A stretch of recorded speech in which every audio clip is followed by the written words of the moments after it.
Andre. The one and only. How are you? I'm very well. Glad to see your beautiful face. Glad to see yours. How are you? I'm doing well. I feel like it's serendipitous that we are talking today, It's on the more, Artist Dojo, being Kuumba, you know. it's more than serendipitous. It was intended by the universe. It's beautiful. I Now, love it. Red, as always, so, some, bursting with color. some things don't change. So is my camera in a good Oh, position? you're perfect. Perfect. That, then we don't need to do this Zoom, There's right? there's not much else to be said. Thank you all for tuning in. Have a great day. Right. See you next year. Yes. How are you holding up? 2020's been a kind of I'm spiritually tumultuous year, politically, existentially, all that stuff. But every year is that for me. I'm holding up very well. Good. Yeah, All right. very So, well. I may not have said this to you when we were working together in Buffalo, but I live an anointed life. So, that said, I will expound upon it when we have our conversation. okay. All right. I'll do the official intro and then Yeah. we'll get into it. Okay. Welcome to the Artist Dojo, where we'll be discussing what it means to be an artist in today's world and how one navigates that journey. I'm the host, Afrim Jambalai, and today's guest is a bona fide Broadway legend. In a career spanning 50 years, he has distinguished himself 50 plus, probably at this point. Come on now. I'm still Dis- breathing. Distinguished, no, but that's just, you're the youngest man I know. I'll say that. Ah. He's distinguished himself as an unparalleled actor, director, and educator. He's a Triple Crown winner of the 2019 awards season, having won the Outer Critics Circle, Drama Desk, and Tony Awards for Best Featured Actor in a Musical for his critically acclaimed performance as Hermes, messenger to the gods in Hadestown. It's my honor to welcome the positive individual making progress, the PIMP himself, Come Dr. on. André De Shields. Thank you for being here. Thank you for allowing me to enter your dojo. I mean, it's like welcoming the Grand Master to your dojo. You got to All right. try your best to keep it All right. intact. But let me check you right now. You didn't mention my Grammy. Well, that's why I'm not the Grand Master. I'm still working towards, I'm hoping that you get to EGOT status. You get that Oscar at some point just too. just a matter of time. Just a matter of time. Now, check it out. I want to begin with the platform on which we are having this conversation, the dojo. This isn't going to be news for anyone listening, but I just want to remind us that the dojo is a sanctuary where we go to discover, to practice, and to revere our art. Historically, the dojo is connected to the martial arts, I do believe. Yes. However, if we're asking the question, how does an artist define himself in the 21st century, then we have to embrace the concept of the martiality of the performing arts. Because if you are not also a warrior in the 21st century, then there's no way you can be an artist. Because the times, they are a changing, to coin a phrase. And if you are an actor, if you are a performer, if you are an artist of any sort, you must also know that you are an activist. You must also know that you are an advocate. you must also know that you possess the power to transform individual lives, the power to alter governments, the power to be the change in the world that we want to see. And right now, at this intersection of history and evolution, it is all about change. That shouldn't be surprising, though, because we live in a cosmos that guarantees nothing but change. It's all about impermanence. It's all about dynamic change, even explosive change and implosive change. But that's what the balance is about. There's energy everywhere all the time. And it goes out and it goes in. And that's why we can have this conversation, because of that delicate balance in the universe. I love that. I think Yeah, go ahead. it's and I have to be perfectly honest, there are parts of the most beautiful expression is what you just said. But then there are times where I think to myself, the activist part, I worry sometimes that that can be that the attention falls on the person. It's like anything in acting. Sometimes you fall. I don't want to fall in love with the attention so much that it takes away from what I'm actually doing. And I think that's one of the battles that like an actor fights, Two or an things. artist.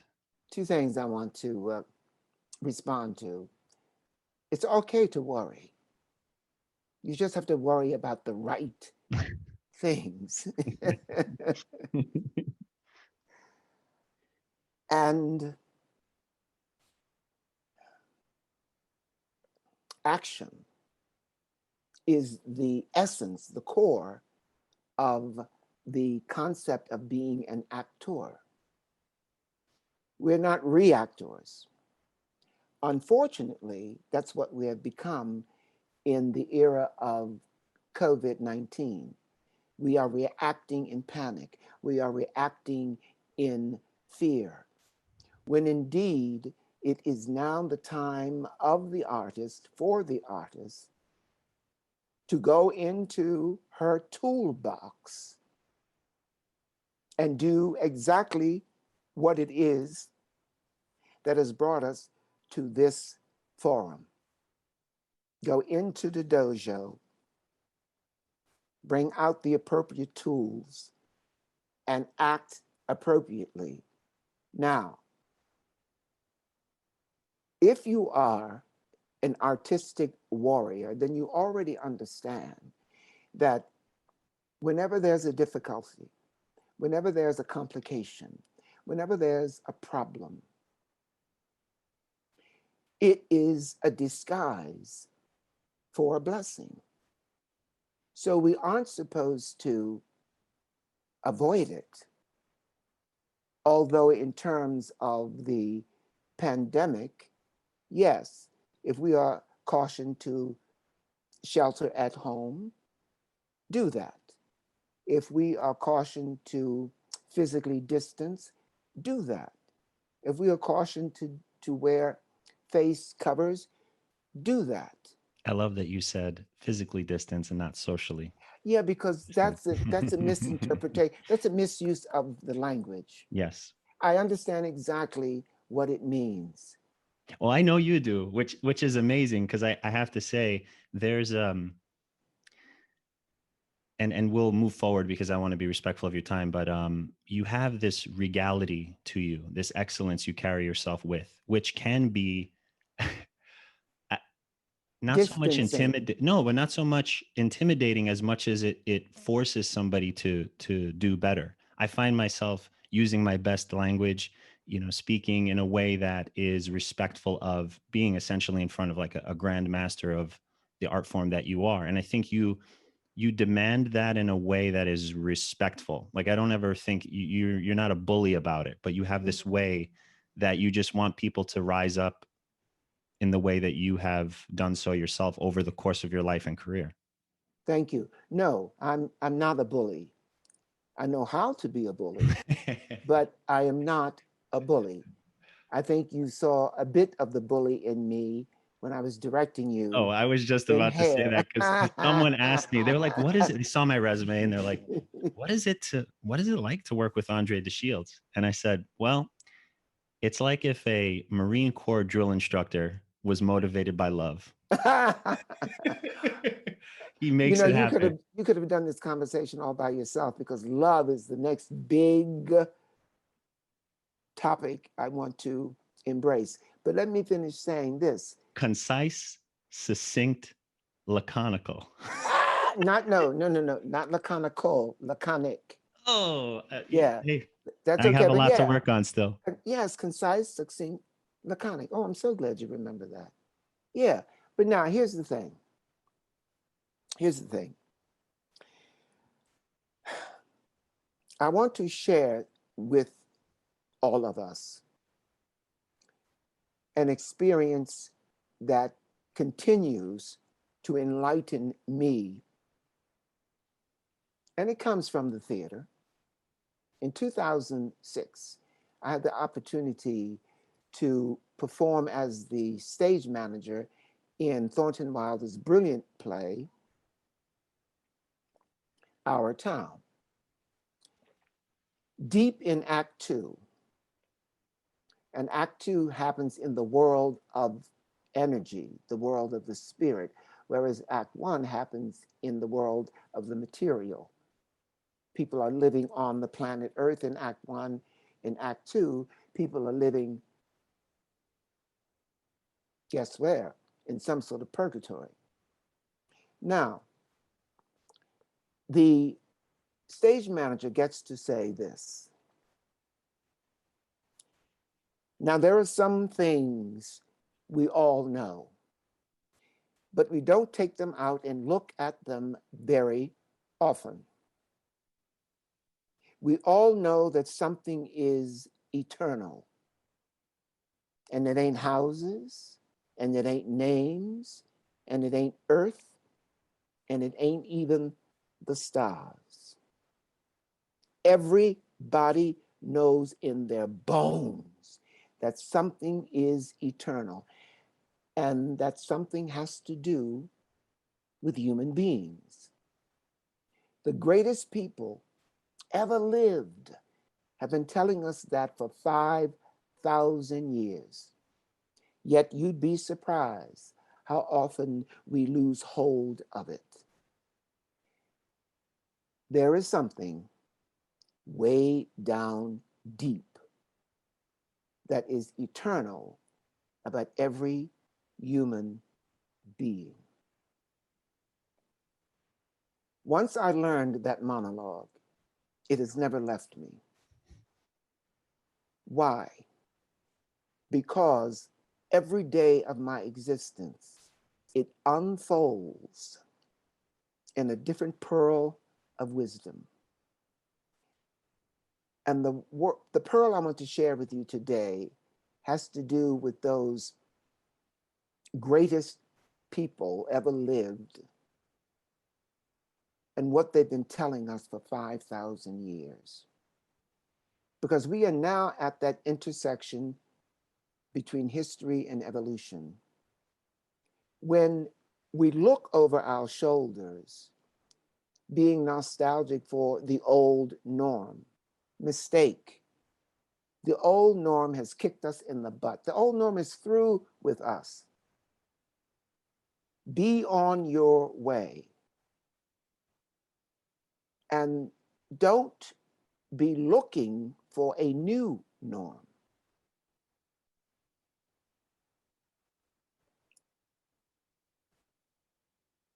The universe is talking to us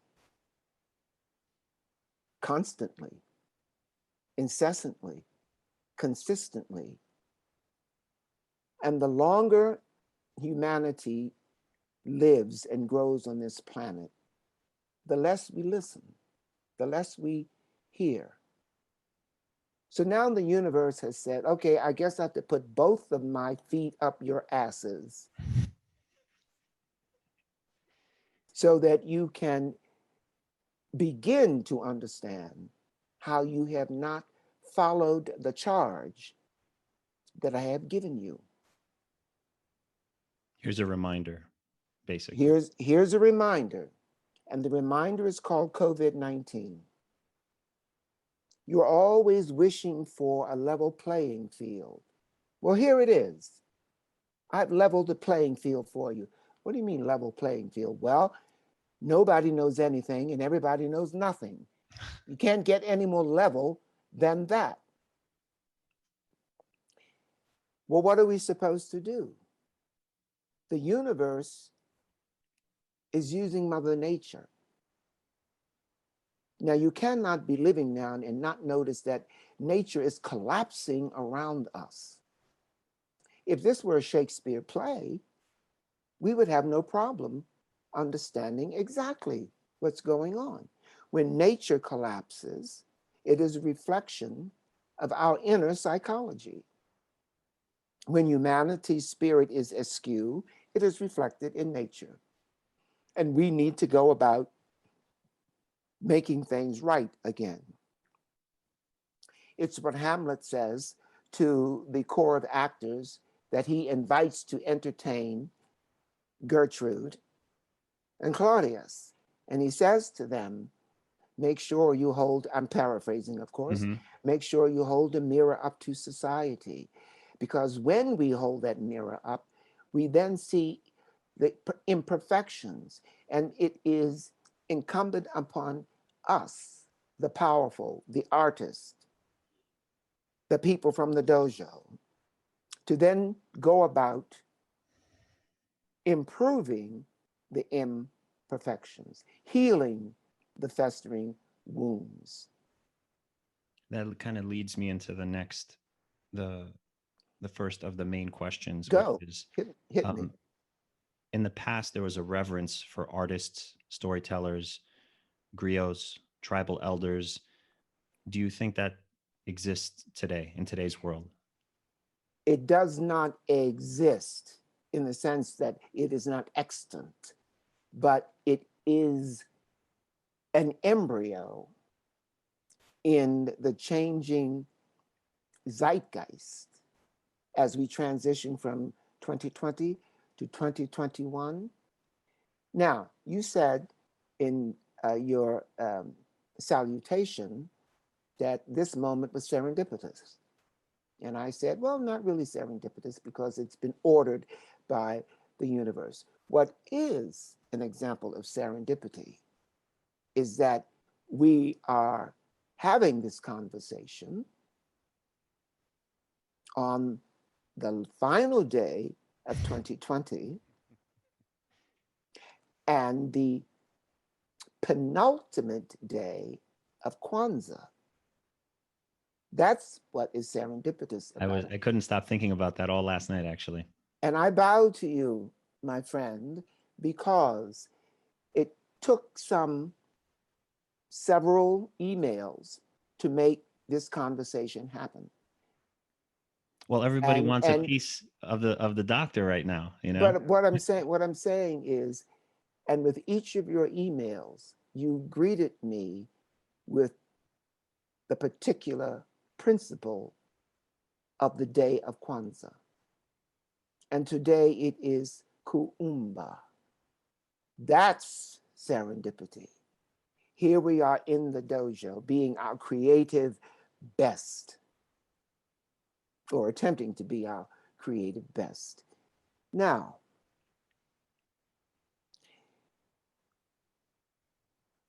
we must listen to the current state of the body politic because it rules the way we live. But the politicians misuse the language probably more than any other echelon in the society. And they want to call everything a existential crisis. I want to flip that coin, because where we need to be right now is coexistence. This is what the universe is saying to us, using as its mouthpiece Mother Nature. Stop in the name of love before you break my heart. Think it over. Now, I know that sounds glib, maybe a little treacly, but what it reminds us, we artists, is that not only the power, but the message is in the music. And I can hear someone saying now, oh, but I can't sing. I'm not asking you to be able to sing. I'm asking you to remember that one of the tools you must have in your toolkit is meter, rhythm, poetry. Well, there's an absolute simplicity to those ideas because they're cosmic. Right. Like when you talk about those things, sometimes I think it becomes difficult for people to absorb because you have to then look at it. It's not this overcomplicated idea. It's like No. love is really the most important thing. And every other structure around it is kind of a means of separating us from that. Yes. As a matter of fact, love is the only true power in the universe. And that's a great segue from the messages in the music, because let me pull an example right out of the air. All you need is love, John Lennon. Hal David and Burt Bacharach. What the world needs now is love, sweet love. Now, they didn't write what the world needs now is lust, sweet lust. The Beatles didn't say give affection a chance, right? That isn't what we're talking about. We're talking about the love that finds its root in the ancient Greek word agape. I hope those of you who are part of this conversation know that word, A-G-A-P-E, agape. And if you don't know it, when this is all over, Google it, because it means love. However, it means the love of sacrifice. It means the love of loving the other person more than you love yourself. It means the love that is the essential definition of democracy, doing the greatest good for the greatest number of people. It is the love that puts the self last in the queue and places everyone else before you. That's the kind of love the world needs now. But then doing that also doesn't put you at a deficit. Because I Not think at all. some people will assume that, oh, I put myself last, I'm the brunt of something, versus like, no, love is so abundant that you can put yourself in that position and it'll be ever Right. allowing and giving. But again, I want to go back to that quote from Our Town. One of the greatest people ever lived and has been speaking to us for 5,000 years is that historical individual that we refer to as the Christ. And I segue there because you said putting others before you doesn't mean that there's something negative about being last. The teachings of the Christ was care for the least, the lonely, the loveless, and the last. That's our duty. That is our covenant with one another as human beings. Now, We must look to each other for this kind of excellence, for this kind of enlightenment, because we have been to the top of Mount Olympus, which is where the pagan gods lived. We've gotten there and we didn't find any gods. So we continue our search into outer space. We've gotten to the moon. We haven't found any gods there. We send robots to Venus and Mars, but there's no evidence of gods or a god. So what does that mean? Stop shifting the responsibility away from ourselves and take responsibility for what we do, how we exist, and the state of the Garden of Eden, which was given to us in a perfect condition. Now, I'm speaking very metaphorically here, but that was our original charge, to subdue the earth. Now, of course, being humans, we understand subdue to mean assault it, rape it, take advantage of it. No, subdue the earth means to coexist with it and be a good husband to it. Well, there's a similar misunderstanding in Islam, because when people say submit, it's not submission in the sense of like choking something or holding someone down. It's submission of the ego. Exactly. Submit the ego to realize that you are not the biggest thing in this entirety, yet you are a part of it. Exactly. I'm so glad. Another beautiful segue. Submit, you said ego, and automatically your index finger went to your forehead. Yes, because that's where the ego lives. And the ego, if it had its way, would never let you get out of bed. As soon as you opened your eyes, the ego would say, why? What? You think you are awake? You think you woke? You may as well go. I've said it before many times. If I don't believe time is linear, and I believe love is infinite, and that helps me to get out of bed every day. Yeah, but if ego had its way, it would say, oh, don't bother to get up. You think you deserve something? You think you're worthy? Yeah. You think existence is about you? You're too tall, you're too short, you're too skinny, you're too fat, you're too black, you're too white, you're too fill in the blank. Yeah. So just stay in bed and sleep your life away. Let me push forward just a little bit to be respectful of Okay. the time. Okay. I feel like Push. I have the answer to this, but do you see yourself as an artist, craftsman, both, neither, something else altogether? I see myself as a performing activist. There was a time when I would have self-identified as an artist.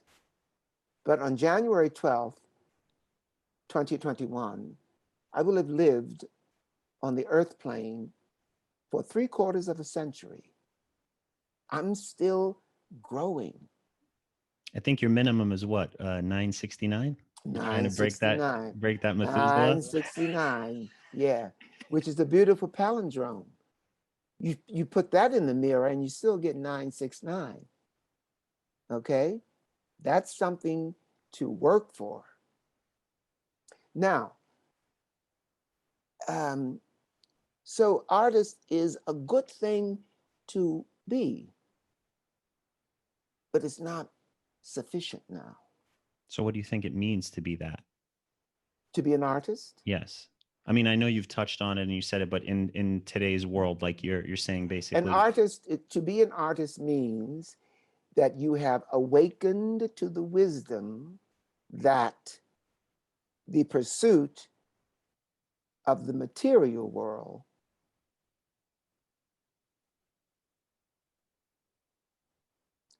is part of negative creativity. There's negative creativity, it's creative, and there's positive creativity. The negative creativity will lead you on a journey of accumulation of material things. Billionaires are on that journey. But at the same time, billionaires are not trying to be part of the shift in the paradigm that's happening right now. There's an old world that wants to die. And there's a new world that's yearning to be born. I mentioned many times, sorry, that kind of old ways, fearful of change, Yeah, die in a death grip. exactly. And I think maybe that's a little bit of what's happening as well in the world. Would you pin that for me? Because I'm going to get back to a death grip. Okay. I will. Okay. So there's an old world that's yearning to die. Isn't even resisting. The old world understands my time is done. Let me move on. Now, there's a new world that wants us to be its midwife and help it to be born. That's the role of the artist. But that role described as artist is no longer sufficient, because those individuals who are continuing to prop up the old world, to resuscitate the old world, who are nostalgic for the old world, who thinks the old world has one of those clauses that whatever happens to me, make sure I don't die. You know? Now, so the artistry isn't sufficient any longer. Advocacy is now important. Activism is now important, because the natural balance has been undone. We no longer get our wisdom from the essences of the universe. There was a time when we could breathe pure air, we could drink pure water, we could listen to pure wind, and we could walk on pure earth. And from that simple activity, we would be full of knowledge. But now we try to get our knowledge from things like a dollar bill. It's useful. I'm not saying money isn't useful, but there's nothing inherent. There's no natural light, if you will, about shekels, money, green paper, however you want to describe it. Yeah. However you want to describe it. Everything that teaches us existed before we arrived and will continue to exist after we have gone. That reminds me actually of a word you introduced me to, innatism. Innatism. You know everything you need to know. You just don't know that you know it. There you go. And I've never forgotten that since you mentioned it. And I thought to myself, well, then if there's that inherent knowledge, is it just a matter of allowing yourself to tap in to it? That's why we created the concept of God. Because from the moment that we are evicted from our mother's wombs, we begin to forget our knowledge. When we are born, let's say it this way. The first word we learn is mom, mommy. The second word we learn is daddy. And the third word we learn is no. Don't touch that. Don't do this. Don't. That's the brick wall, huh? Yeah. And that's when we start losing that innatism. And that's when we start depending on our memory And of course, memory is only as alive as we are. So because of that, we invent a god or a goddess who is omniscient, omnipotent, and omnipresent, and say, oh, you're in charge. You're in charge of my memory. You're in charge of my happiness. You're in charge of my salvation. You're in charge of my redemption. I give up all responsibility for what I do, what I believe, etc. But now it's time for us to resume being responsible for what we have done to Eden, to the garden. I remind us of the prophet from the 1970s who said, we are stardust, we are golden, we are 100 billion old carbon, and we've got to get ourselves back to the garden. Was there a specific moment that you realized? I mean, you're 9 of 11 siblings. Yeah, lucky number 9. Lucky number 9. What and in talking about innatism and that time in your family in Baltimore, did you have a moment where you realized that this is what you wanted to do for your life? And if so, could you share what that moment was? The universe loves trinities, things that happen in threes. I had an epiphany when I was 9 years young, which is 3 times 3. The exact spot of your birth line, you know? Right. It was in a movie house, which is one of the cathedrals where we go in the dark and sit next to strangers for purposes of communion and worship. The other cathedrals are a temple or a church or the theater. Now, I was watching a film called Cabin in the Sky, and there came a point in the film where the character Domino Jackson, performed by the vaudeville icon John Bubble Sublette, did a life-changing performance. I'm attempting to be succinct and laconic. And sitting in that movie house,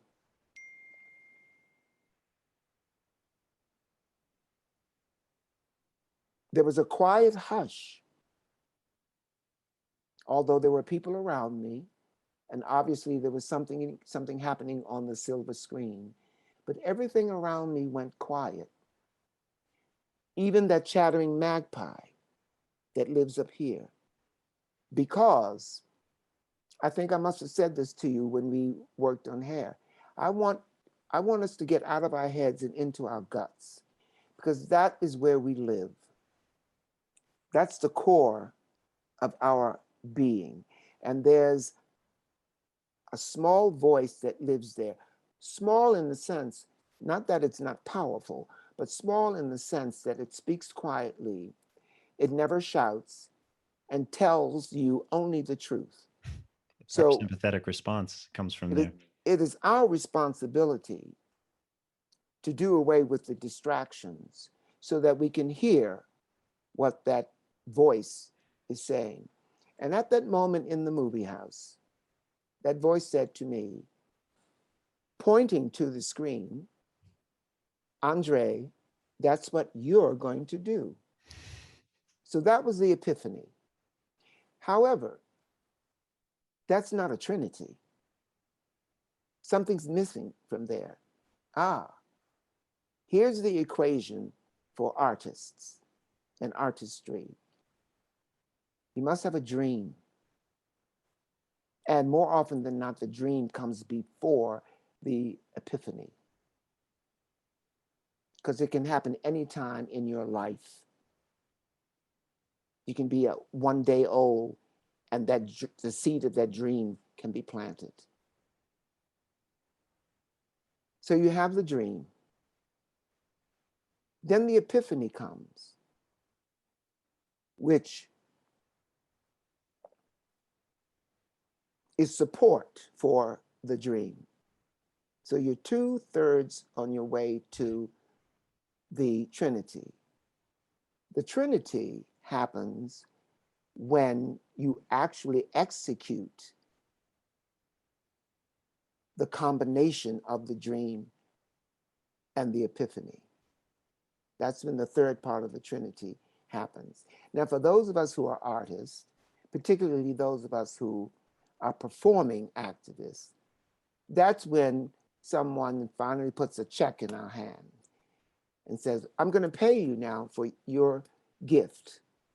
That's when we get our union card, and that's when we say, I am now a professional.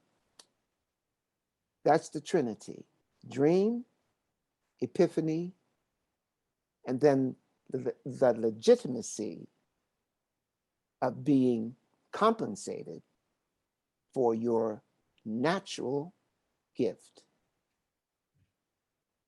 What motivates you to keep going, to continue on the path that you're on?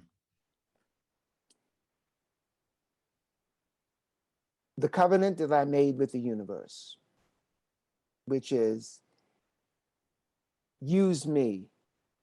I'm your tool, right? For whatever the miracle is that you are attempting to manifest on Spaceship Mother Earth.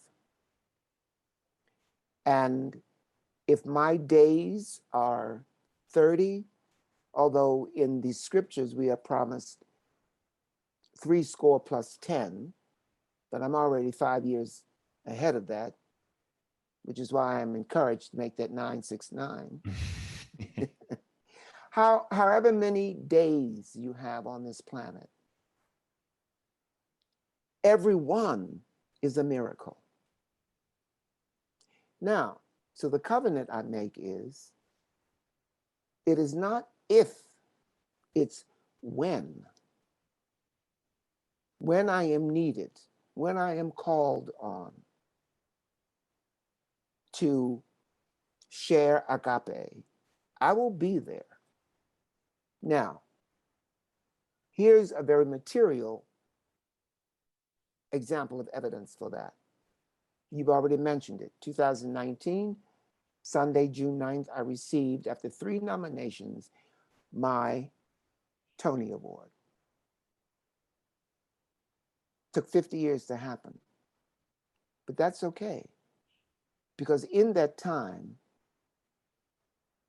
there was accruing communities of people all over the world who had personally invested in my material success, and who were there, not necessarily physically present, but who were there responding to the little wisdom bomb I dropped in my acceptance speech. Well, that was not little. Well, a little in the sense that it was my personal version of an IED. I drop it and then it explodes. It was your Right. morsel, because you Right. can't give a full meal on TV. Exactly. Not of that Well, time. they warn you. They warn you. You have 90 seconds. And I'm thinking, I've already witnessed colleagues of mine try to thank 100 people in 90 seconds. It's impossible. No. But I take a lesson from 9/11. Since then, we've been saying, if you see something, say something. Well, I believe if you know something, share something. So when it was my opportunity to do a Tony acceptance speech, I knew exactly what to say. I knew exactly what to share. This is what I know, and I want to share it with you. There are 3 cardinal rules. Rule number 1, Surround yourself with people whose eyes light up when they see you coming. Don't waste your time with anybody else. Just the people whose eyes light up when they see you coming. They're your comrades. They're your collaborators. With them, you can create miracles.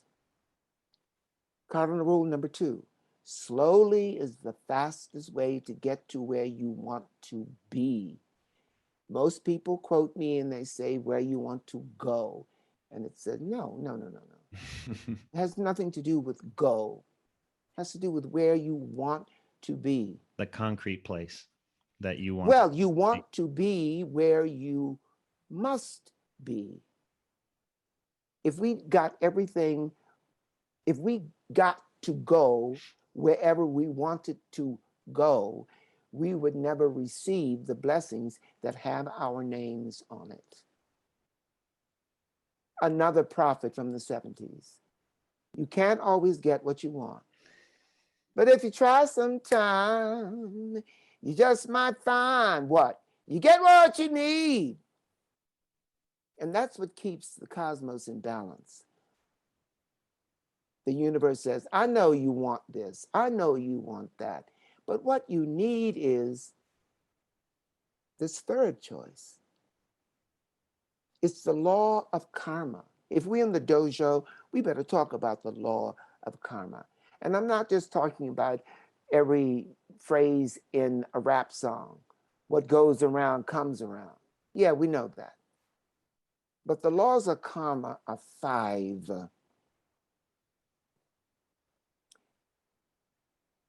Be cautious about what you think,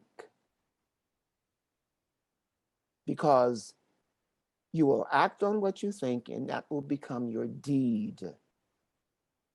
Be cautious about what you do, because what you do will become your habit. Be cautious about what becomes a habit, because habits create your character. Be cautious of the character that you are creating, because your character becomes your destiny. Those are the 5 laws of karma. Then, once your destiny is achieved, then what goes around comes around. Can I ask you for that third bit of the Tony Award acceptance? I'm up to it now. I'm sorry, I don't want to rush. I just am Yeah. trying to. Well, I can't rush, so.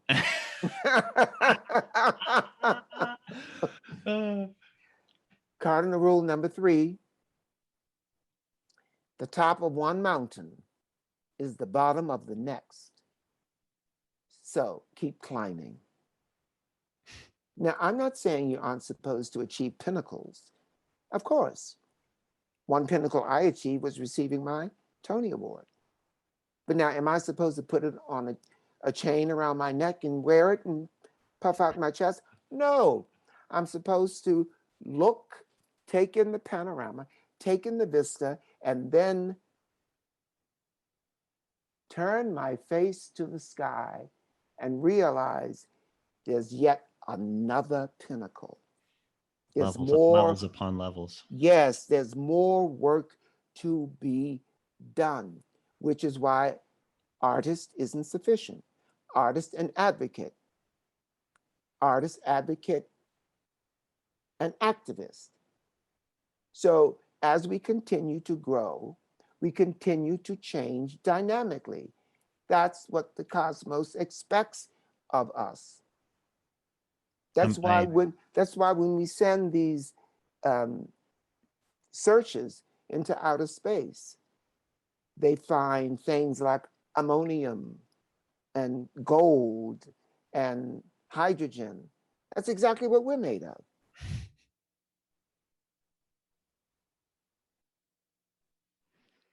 I want to respectfully try to rapid fire these next ones, but you're going to take the time that you need, and that's yes, totally I am. It's when I sent you that email, I was trying to remind you of your responsibility.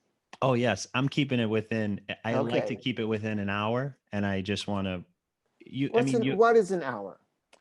When we invented the clock, we made so many mistakes because at the end of 24 hours, have I finished everything that I put on my list? Probably not. People I know I saying to me, haven't. right, people saying to me, Andre, how do you do it? I said, well, I gave up two things. And they said, what? You know, thinking that they were going to assume the same regime. I said, I gave up eating and sleeping. Now, if Well, you we can were handle, exchanging emails at 3 a.m, so. right, okay, okay. And I knew, I said, oh, I can send this to Afrin. You know, it's not going to wake him up. No, I was literally at work.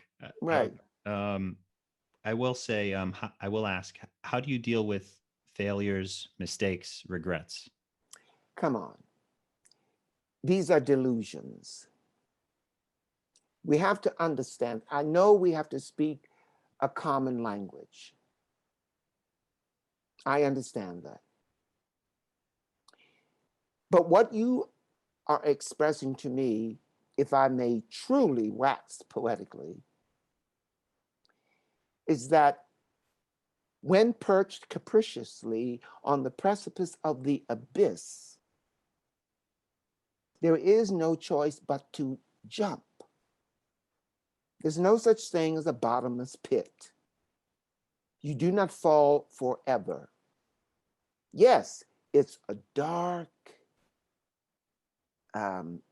chasm and it's voracious.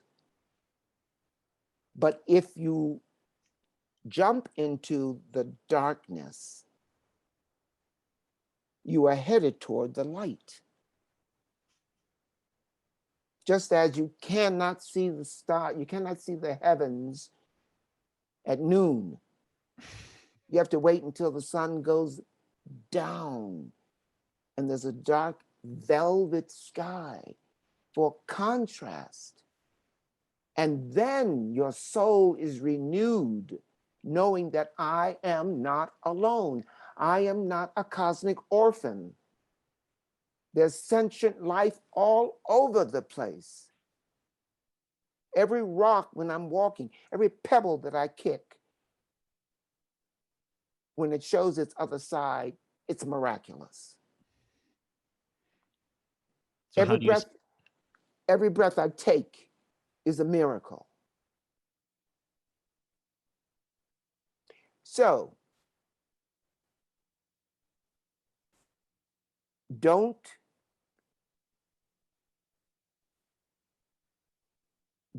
hypnotize yourself on failure. Don't indoctrinate yourself on regret. What was the third one? Mistakes. Yeah. And don't litter your life with mistakes. They're all opportunities to increase your wisdom. So then how do you celebrate victories, accomplishments, good ideas? Conversely, because I know some people can fall into the well of despair for the other things, but sometimes people don't do the other. So how do you celebrate victories, accomplishments, good ideas? Well, by the same token, we spend too much time celebrating. You know, people have asked me, oh, Andre, how are you going to celebrate your 75th birthday? I said, I'm not going to celebrate it. I will mark it, of course. But that's the beauty of Kwanzaa. And I'm saying that not because I want to convert anybody. Kwanzaa is not a religion. Kwanzaa is a cultural attitude. But its invention came from a source of love. Because what we don't have enough of in our lives, other than love, is ritual, reverence for the ordinary daily things that get us from one harvest to the next. And that's what Kwanzaa is about, which is why umoja, which is the first principle, expresses the first fruits of the harvest. That's what the year is about in the Western world. That's what New Year's Eve is about. The very next day, you have to plant your seed so that 365 days later, you can harvest. You can reap what you have sown. That's what the greatest people ever lived have been telling us for 5,000 years. Do you have daily habits, rituals? If so, what are they? Well, I don't want to appear to be blasphemous or heretic or anything like that. But in the morning, and the morning is when I rise,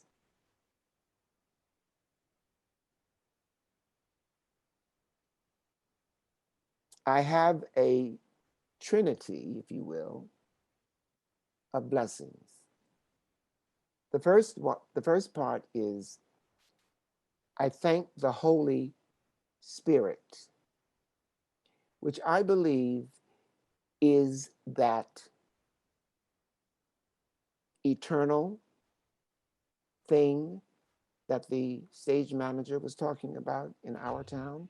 There's something about every human being that is eternal, right? It certainly isn't your mind. We know about dementia. It isn't your heart. We know about uh, uh, malfunctions of the heart.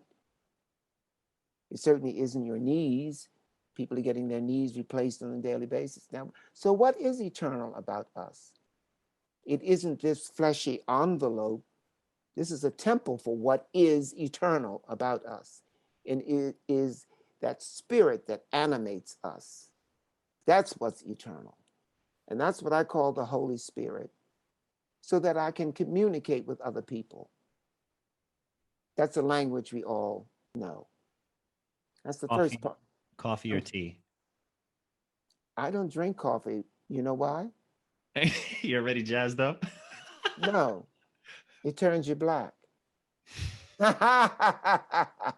So no cream then. Ceremonial Japanese matcha. That's what I drink. Okay, now, so that's the first part of the Trinity. Thank you, Holy Spirit. The second part of the Trinity is thank you, divine intelligence. Now, I look at the phenomenon around me for which I am not responsible. But somehow I can anticipate it. The sun will rise in the east, the sun will set in the west. And at noon, I will have eaten my own shadow.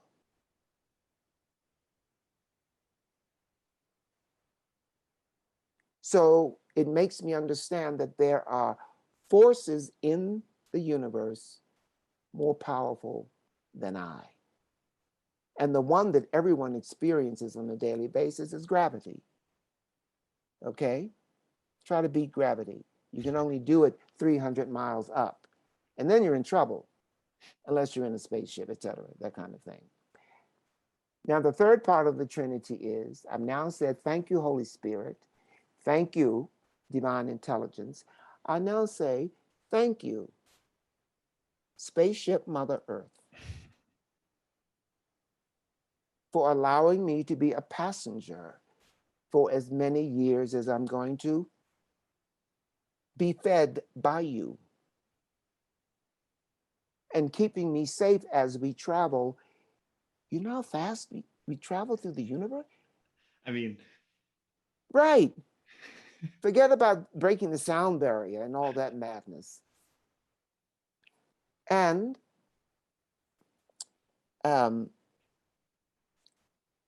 Spaceship Mother Earth for the nourishment. Everything I need to exist, Mother Earth has provided. Everything. I came in with nothing. I'm going to leave with nothing. When the spirit decides it has done the work it was meant to do, we have no power over it.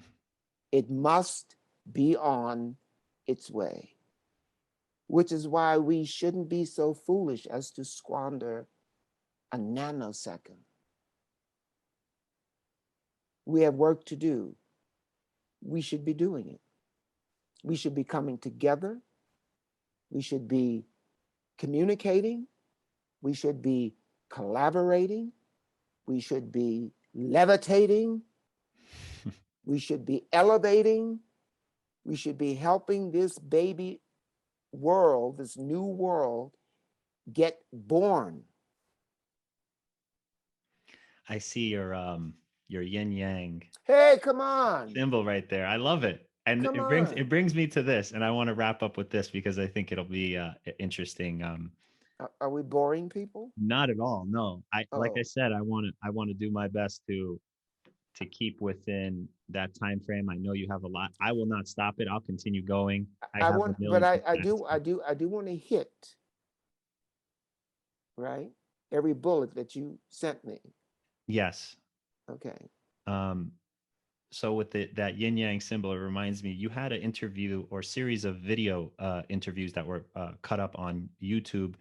Christian John Whitcane, is that Wicane, I want to Wicane. pronounce his last name correctly. Yeah, Flowers for Hermes, that was called. Yes. Yeah. So my favorite is you talking about the Donna Summer record and the the disco ball coming out of the sky, and you're on some unmentionable, mind altering. Well, it's not unmentionable, but yeah, Well, amyl nitrate, young people. Don't play with it. Don't play so with it. the thing that made me laugh is because as I'm looking up and making sure I'm doing my due diligence to speak to you and utilize our time to the best of the ability. I saw the original poster for, or one of the original posters for Harlem Nocturne, and it Ah. said Broadway's bad boy at his best. And I'm thinking to myself, man, Andre must have been a party animal. Like you must have been dancing the night away and just like, Oh yeah. which I wouldn't expect anything else. But then you see this royal, elegant expression of a human being that you are now, and not but I feel like maybe there has to be that to be the living griot that you are, in my opinion. Do you have to just kind of like ride that and live essentially? Because some people are too afraid to be under the disco ball and just let it loose, Now I asked you to pin something for me. Did you? Death grip. Okay. That's the answer. You have to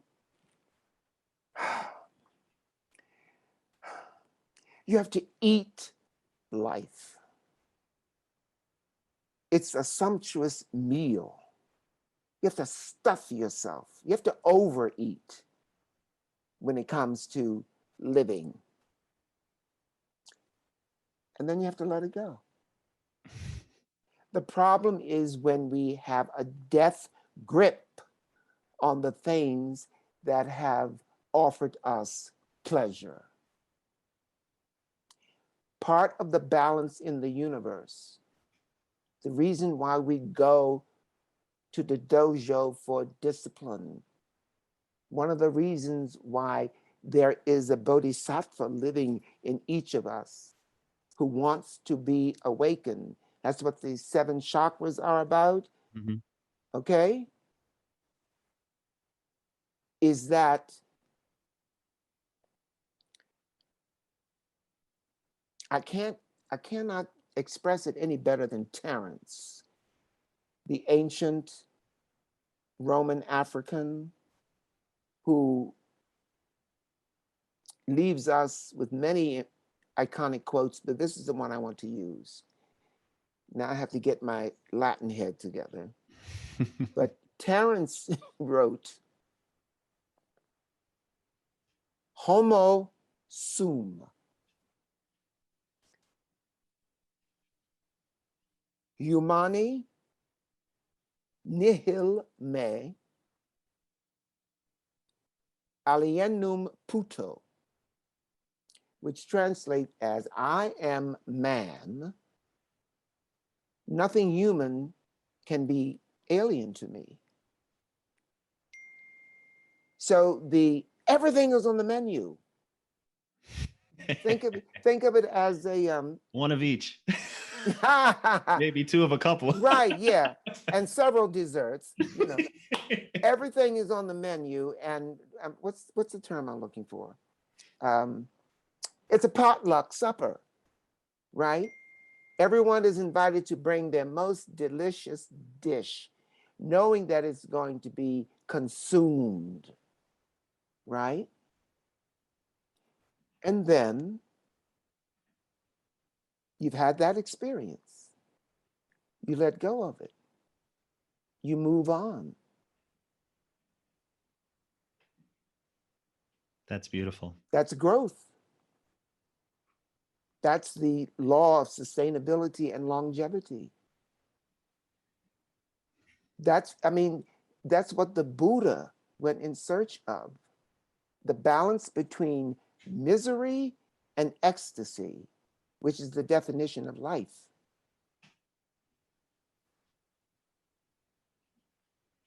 You know, how many times have someone said you got to take the bitter with the sweet?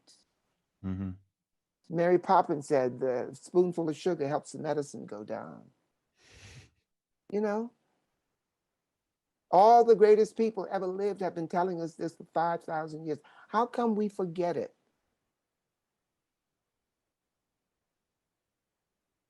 This amnesia that allows systemic racism to exist, that allows the Proud Boys to think they are all that.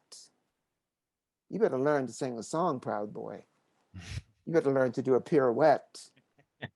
I think they weren't as they weren't as hardworking to understand the definition of what. Right, but all I'm saying is they ease that death grip you got. It's fear. All of it is. All of that is fear. Yeah, I know exactly what it is. You're a beautiful human being. I'm absolutely privileged to know you, to have worked with you, to have been under your tutelage, and I will say this because to reference my great teacher and brother now, Drew Kahn, who is also a student of yours, Come head on. of the Anne Frank Project. I have so many wonderful children. He in class he had mentioned, he said, hey, André De Shields is coming to do a master class, and here's just a little taste, and he played the Viper Drag from Ain't Misbehaving. And that was the first time I saw you do your thing, and my jaw dropped, and I was like, I need to know this person, and I need to work with this person at all costs. And so fast forward to here in this conversation, and I'm absolutely appreciative of your time, your elegance, the way you carry yourself, and the way you just show what everybody should be kind of moving toward, in my opinion. So I love you and I appreciate you. Okay, now before we separate, before we end this conversation, I just want to have a few more pearls. Please do. That I want to drop. I'm not going to expand on them. I'm not going to elucidate. I'm just going to drop them because they were dropped on me. And now I want to share something I know. And you've ended this perfectly, because in my deep consciousness, as you were speaking, I was thinking, you have to say the 3 necessary words. And you did. You said, I love you. Okay, so here we go. And then I'm gone, right? These pearls are dropped on me. I'm dropping them on you. Somewhere there's a treasure that has little value to anyone but you, and an intriguing secret that's meaningless to everyone except you, and a frontier that harbors a revelation only you would know how to exploit. Why not go in search of these things?